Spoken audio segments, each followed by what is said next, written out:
The candle flickered in Martha Whitman's trembling hand as she stood before her bedroom door, the wooden planks groaning under the weight of the storm outside.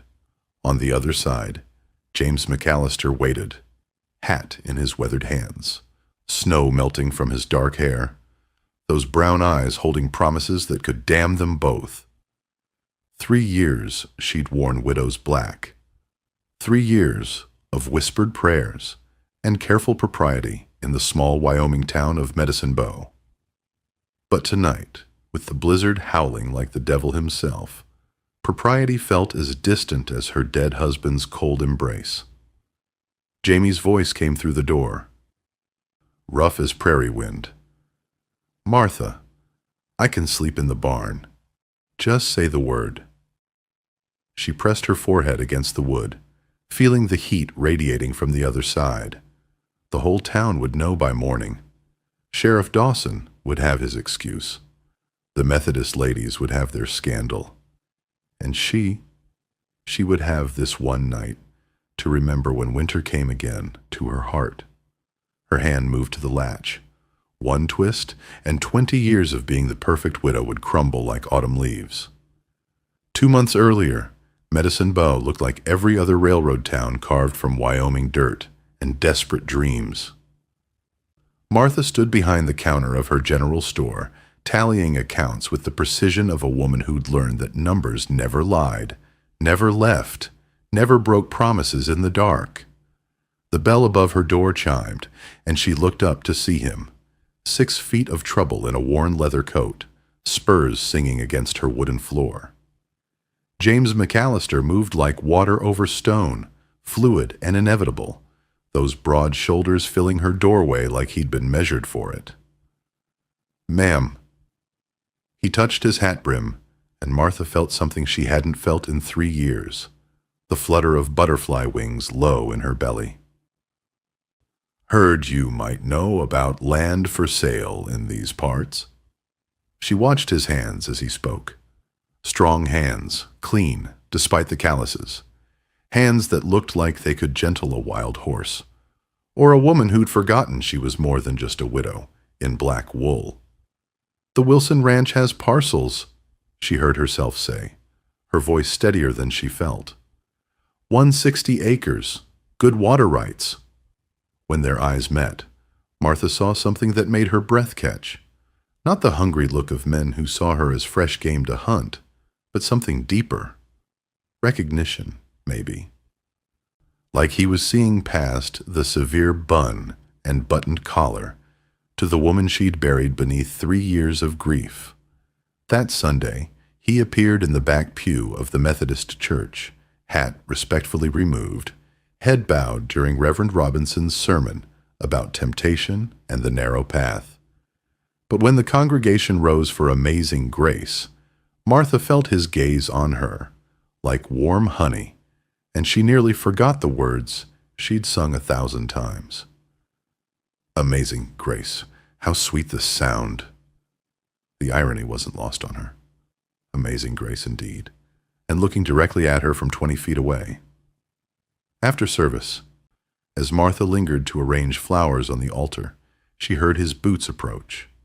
Slow, measured steps of a man who'd learned patience the hard way. "Mrs. Whitman." His voice held the kind of respect that made her feel precious, instead of pitied. "That was beautiful singing." "Thank you, Mr. McAllister." "James McAllister." He shifted his hat from hand to hand.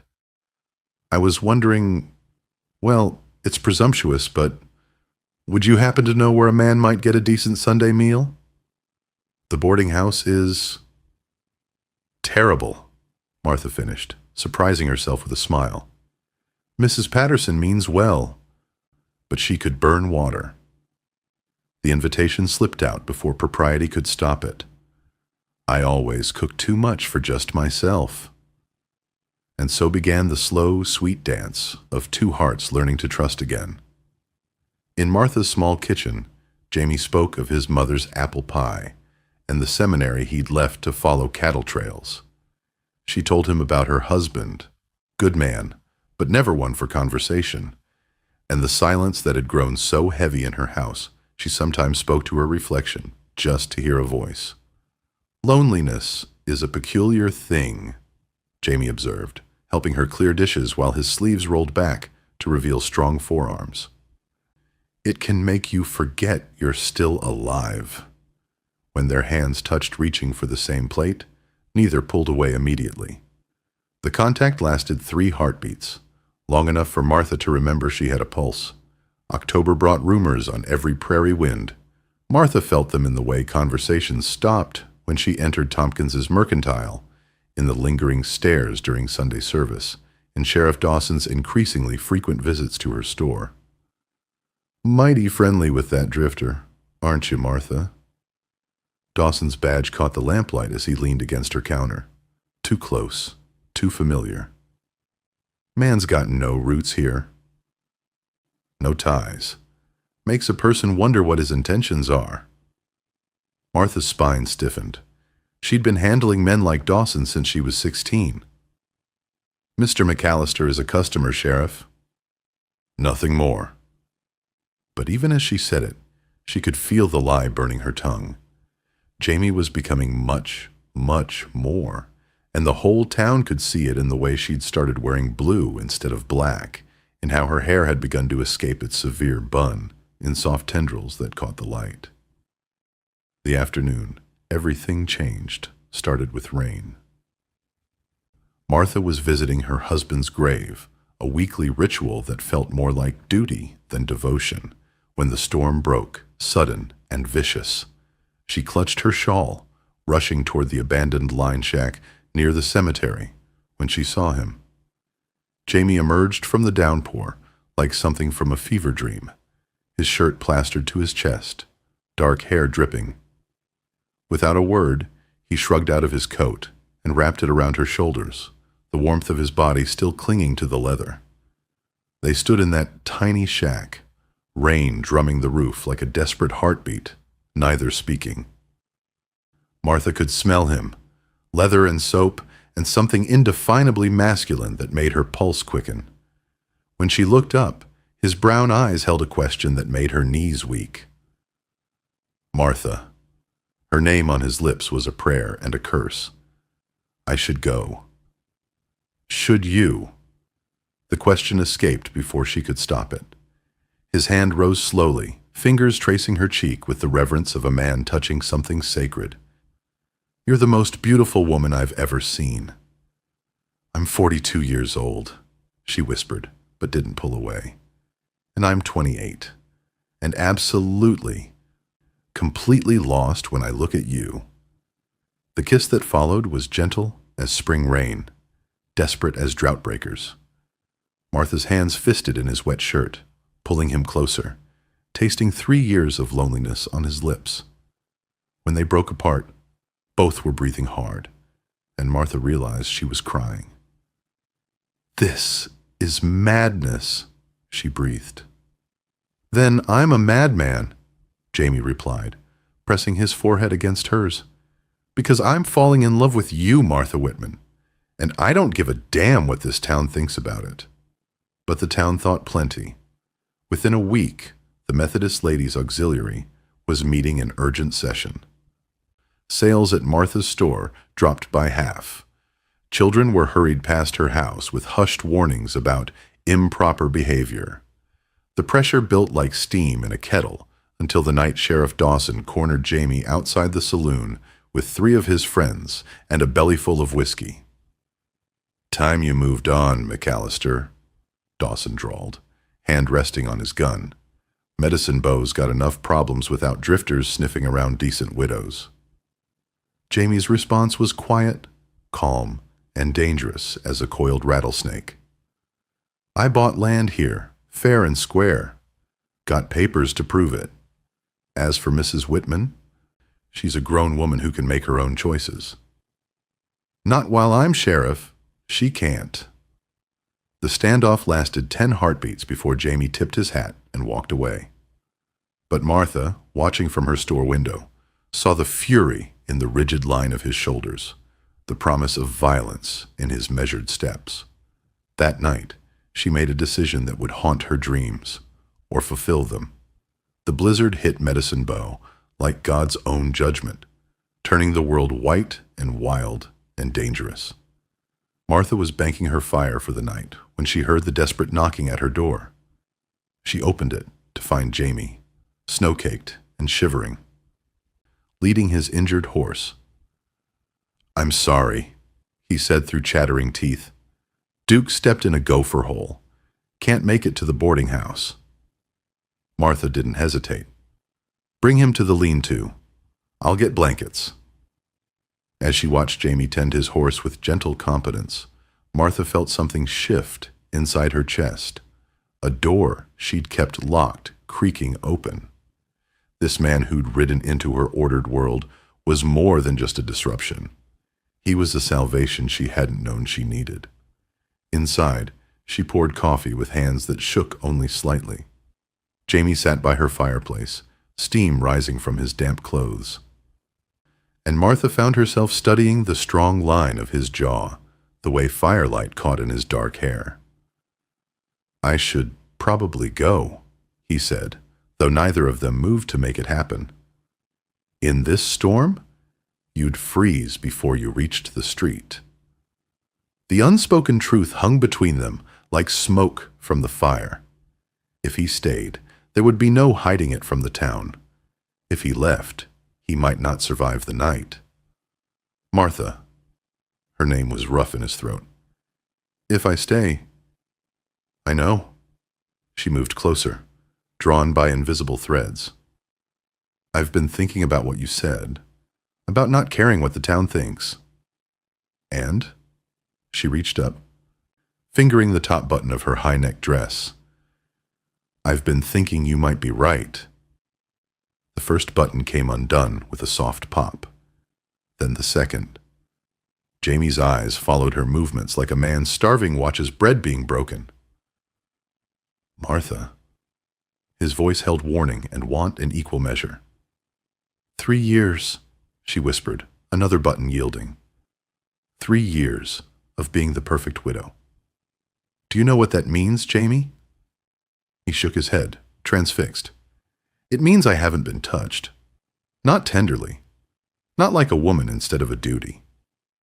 The dress opened to reveal the hollow of her throat, the curve of her collarbone. "It means I've forgotten what it feels like to be desired." Jamie rose from his chair like a man in a trance, closing the distance between them in 2 steps. His hands framed her face, thumbs tracing her cheekbones with the delicacy of a man handling china. "You are desired," he said fiercely. "Every Sunday in that church, I sit there wanting you so badly I can barely breathe. Every time I see you in that store, so proper and untouchable, I want to mess up that perfect hair and show you exactly how beautiful you are." Her hands found his chest, fingers splaying over the rapid beat of his heart. "Show me now."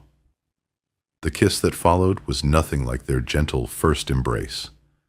This was hunger and desperation, and 3 years of loneliness crashing together like lightning and thunder. Jamie's hands tangled in her hair, pins scattering as dark waves tumbled free. Martha's careful chignon became a wild cascade that made her look like a different woman. Younger, wilder, alive. She pulled at his shirt, desperate to feel skin against skin, and Jamie obliged, shrugging out of the damp fabric with urgent efficiency. Martha's breath caught at the sight of him. Broad shoulders, lean waist, a scar across his ribs that spoke of violence, survived. "How?" she whispered, tracing the mark with trembling fingers. "Broken bottle in a Denver saloon. Long story." His hands found the remaining buttons of her dress, working them free with maddening slowness. "Martha, are you sure? Because once we cross this line—" "I've been sure since the moment you walked into my store." The dress whispered to the floor, followed by layers of proper undergarments until Martha stood before him in only her chemise, the thin cotton doing nothing to hide the curves beneath. Jamie's sharp intake of breath was the most beautiful sound she'd ever heard. "My God, you're perfect." His hands traced her waist, the flare of her hips, with the reverence of a man touching something holy. When his mouth found the sensitive spot where her neck met her shoulder, Martha's knees nearly buckled. "Jamie." His name was a prayer, a plea, a permission all rolled into one. They moved toward her bedroom, hands exploring, mouths meeting in desperate kisses, until they stood beside her narrow bed, the bed she'd shared with one man for 15 years, and no one since. Jamie paused, hands stilling on the ribbon of her chemise. "Martha, I have to tell you something." She looked up at him, seeing vulnerability in those brown eyes that made her heart clench. "What is it?" I haven't." He swallowed hard. "You'd be my first." The admission hung between them, sweet and shocking. Martha reached up, cupping his face in her hands. "And you'd be my second. My choice, this time." The ribbon came undone with a whisper of silk. And then there was nothing between them but skin and want and the promise of something beautiful. Jamie laid her down like she was made of precious glass, his hands mapping every curve with worshipful attention. "Beautiful," he murmured against her throat. "So beautiful, Martha." She arched beneath his touch, feeling herself bloom under his attention like a flower that had been too long in shadow. When he kissed the valley between her breasts, she gasped his name, fingers tangling in his dark hair. Jamie's mouth found the sensitive peak of her breast, and Martha's back arched in pleasure she'd forgotten existed. Her hands tangled in his dark hair as he worshipped her body with the reverence of a man touching something sacred. "Martha," he whispered against her skin. "Are you certain?" Her answer came in the form of her hands guiding him, showing him without words what 3 years of loneliness had taught her to crave. When he joined with her, gentle at first, then with growing passion, as she welcomed him deeper, Martha felt something inside her chest crack wide open, letting in light she'd forgotten existed. They moved together like they'd been designed for this moment, this completion. Jamie was tender and fierce by turns, reading her body's responses with the instinct of a man truly in love. When Martha cried out his name, arching beneath him as pleasure crashed through her like summer lightning, she felt herself remade. Not just a widow anymore, but a woman claimed and claiming in return. Afterward, they lay entwined in her narrow bed, Martha's head on Jamie's chest, listening to his heartbeat slow from thunder to steady rhythm. His fingers traced lazy patterns on her bare shoulder, and she'd never felt so perfectly at peace. "I love you," he murmured into her hair. "Whatever comes next, remember that. I love you. Martha Whitman." She lifted her head to meet his eyes, seeing her own wonder reflected there. "And I love you, James McAllister, more than I thought possible." They dozed in each other's arms as the storm raged outside, and for those precious hours, the world contained only the two of them and the love they'd finally allowed to bloom. But paradise never lasts long in places where angels fear to tread. Dawn brought more than just light to Medicine Bow. It brought judgment in the form of Mrs. Adelaide Patterson, president of the Methodist Ladies' Auxiliary, standing on Martha's front porch with righteousness blazing in her pale eyes. "Martha Whitman," she announced loud enough for the whole street to hear, "the Auxiliary has voted. Your behavior last night was a disgrace to Christian womanhood and this community." Martha tightened her wrapper around herself, feeling exposed despite being fully clothed. Through her window, she could see curtains twitching as neighbors gathered intelligence for the day's gossip. "My behavior, Adelaide, is my own concern. Not when it affects the moral fabric of our town." Mrs. Patterson's voice carried the authority of 20 years leading church committees. "That man was seen leaving your house this morning." The implications are clear. By noon, Martha's store stood empty save for dust motes dancing in the autumn sun. Her regular customers found excuses to shop elsewhere. The Methodist ladies canceled their weekly meeting in her back room. Even the children she'd given penny candy to for years crossed the street rather than pass her door. But it was Reverend Robinson's visit that cut deepest. "Martha," he said, settling his bulk in her father's old chair, "I've known you since you were in pigtails. Your parents were God-fearing people who raised you right. They also raised me to think for myself. Thinking and acting are different things." His watery blue eyes held disappointment that made Martha's chest tight. "This infatuation with the McAllister boy—" "He's not a boy, Reverend. He's a man who treats me with more respect than I've seen in years." "Respect?" Robinson's laugh was bitter. "Is that what you call compromising a widow's reputation? The man's using you, Martha. Once he's had what he wants, he'll move on like all his kind." The words hit like physical blows, because part of Martha, the part that had been trained from birth to doubt her own worth, wondered if they might be true. Jamie was young, handsome, free as the wind. What could he truly want with a woman whose best years were behind her? That evening, Jamie found her sitting in her darkened store, staring at the empty shelves where goods used to be. "Martha." He stood in the doorway like he was afraid to come closer. "I heard what happened today. The whole town's heard by now." She didn't look at him, afraid of what she might see. Pity, guilt, or worse, regret. "Mrs. Greta Patterson made sure of that." "I'm sorry." He stepped inside, closing the door behind him. "This is my fault. I never should have—" "Don't." Martha finally met his eyes, and what she saw there nearly broke her heart. Not regret, but pain. Raw, honest pain that matched her own. "Don't you dare apologize for last night. It was the first time in 3 years I felt truly alive." Jamie crossed to her in 3 quick strides, pulling her into his arms with desperate intensity. "Then come with me."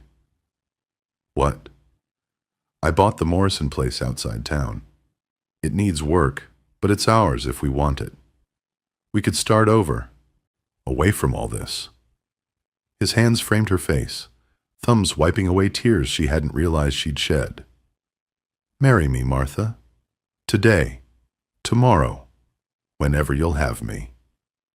The proposal hung between them like a lifeline over a chasm. Martha wanted to say yes so badly it physically hurt.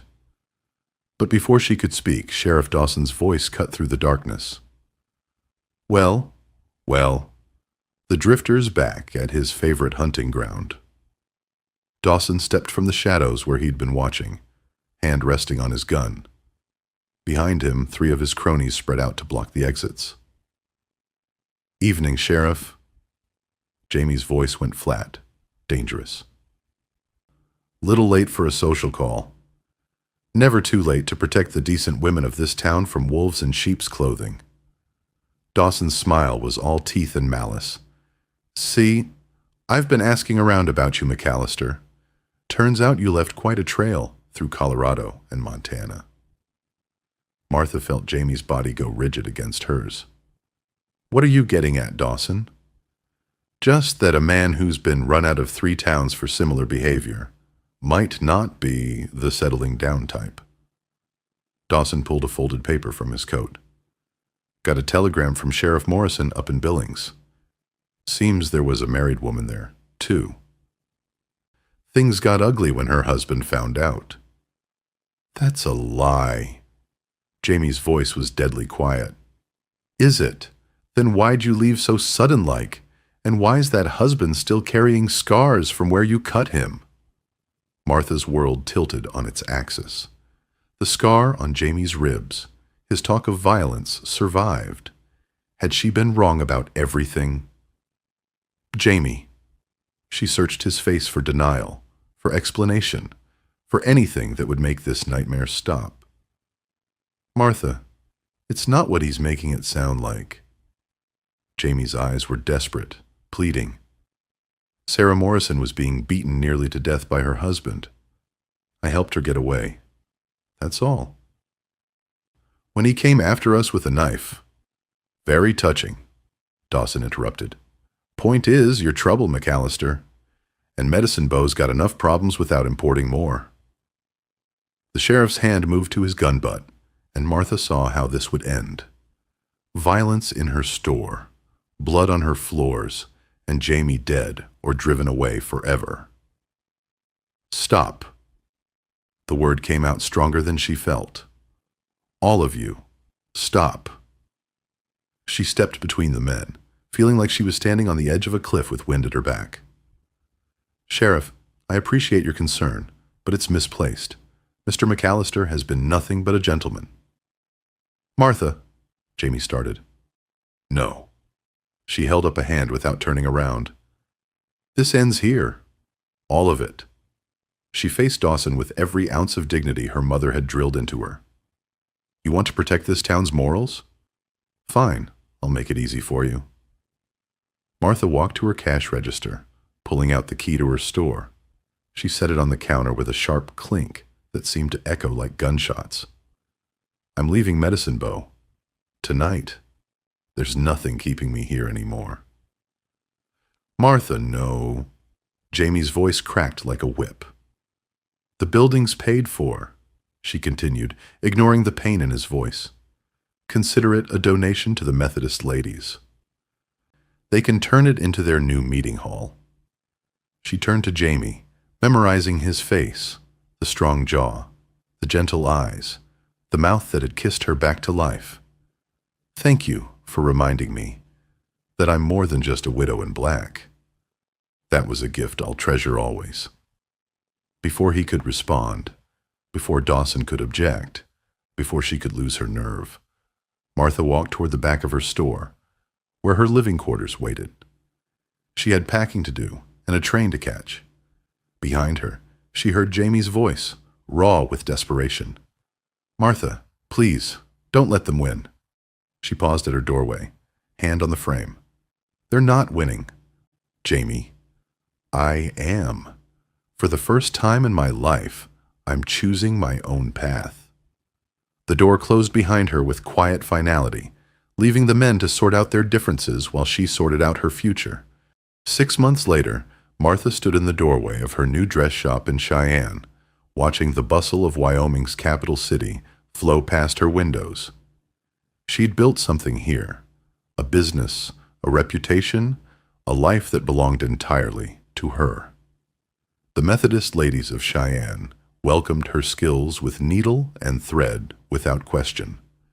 No one asked about her past or judged her future, but sometimes, in the quiet moments before dawn, she woke reaching for something that wasn't there. The bell above her door chimed, and Martha looked up from her ledger expecting Mrs. Hartford with another order for her daughter's wedding dress. Instead, she found herself staring into familiar brown eyes that made her heart stutter and race. Jamie stood in her doorway, hat in hand, looking travel-worn and uncertain, older somehow, as if the months apart had carved something deeper into the lines of his face. "Hello, Martha." For a moment, neither spoke. Then Martha set down her pen, with hands that trembled only slightly. "Hello, Jamie. You're a long way from Medicine Bow." "Not as far as you might think." He stepped inside, and she caught the scent of him. Leather and sage, and something indefinably masculine that made her pulse quicken despite herself. "I sold the ranch." "Why?" "Because it wasn't home without you in it." The simple honesty of it hit her like a physical blow. Martha gripped the edge of her counter, studying this man who'd turned her ordered world upside down and then watched her walk away. "How did you find me?" "Mrs. Peterson." At Martha's look of surprise, Jamie's mouth quirked in a half-smile. Turns out she never approved of Dawson's methods, even if she agreed with his goals. She told me you were doing well here, that you seemed content. I am content. The lie came automatically, practiced from months of telling it to herself. Are you? Jamie moved closer, and Martha could see the hope and fear warring in his eyes. Because I'm not. Haven't been since the night you walked away. Jamie. She wanted to step back, to maintain the distance she'd worked so hard to build, but her feet stayed planted, her heart hammering against her ribs like a caged bird. I know I have no right to ask this. His voice was rough with emotion. I know you've built something good here, something that's yours. But Martha, I'm still in love with you. Still want to wake up every morning and see your face. Still want to spend whatever years I have left proving that what we have is worth fighting for. Martha closed her eyes, feeling the careful walls she'd built around her heart beginning to crack. The town talk. There is no town talk. Dawson was voted out 2 months after you left. Turns out half the county was tired of his bullying. And the Methodist ladies, well, they found new scandals to occupy themselves with. And you think I should just come running back? No. Jamie's answer surprised her. I think you should stay right here, building the life you deserve. But I'm hoping maybe there's room in that life for a reformed cowboy who's learned that love matters more than what other people think. Martha opened her eyes to find Jamie down on one knee beside her counter, a simple gold band in his calloused palm. Martha Whitman, you taught me that courage isn't about facing down outlaws or breaking wild horses. It's about choosing love even when the whole world says you shouldn't. Will you marry me?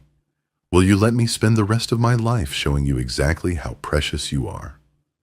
Through the window, Martha could see the busy street of Cheyenne, the life she'd built from nothing but determination and skill.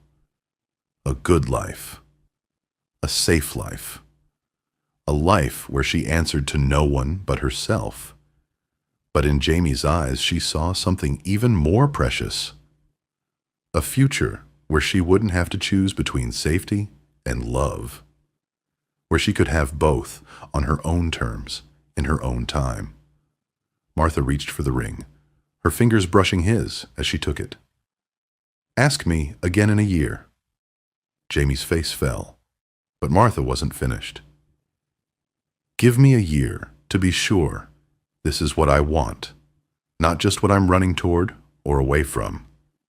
If you're still willing to wait, if you're still sure this is what you want. She smiled, and for the first time in months, it reached her eyes. Ask me then. Jamie stood, understanding dawning in his expression. You want me to court you, properly this time. I want to know that we can build something that lasts, something strong enough to weather whatever storms come. Martha touched his cheek, feeling the roughness of day-old beard. I want to be sure that when I say yes, it's forever. Jamie caught her hand, pressing it against his heart. Then I'll wait, however long it takes. As he turned to go, Martha called his name. Jamie?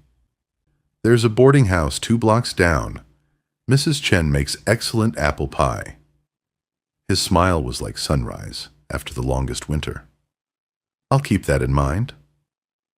The door closed behind him, leaving Martha alone with the scent of leather and the promise of possibility. She looked down at the ring in her palm, simple, honest, waiting, like love itself. Outside her window, Wyoming stretched endlessly toward tomorrow, and for the first time since leaving Medicine Bow, Martha Whitman believed in second chances. The frontier had always been about new beginnings, and maybe, just maybe, she was ready for hers. Thank you for joining Martha and Jamie's journey through love, loss, and the courage to begin again. If their story moved you, give this video a thumbs up and let me know in the comments. Where are you watching from? And do you believe in second chances? Subscribe for more tales from the American frontier, where hearts are as wild as the land itself.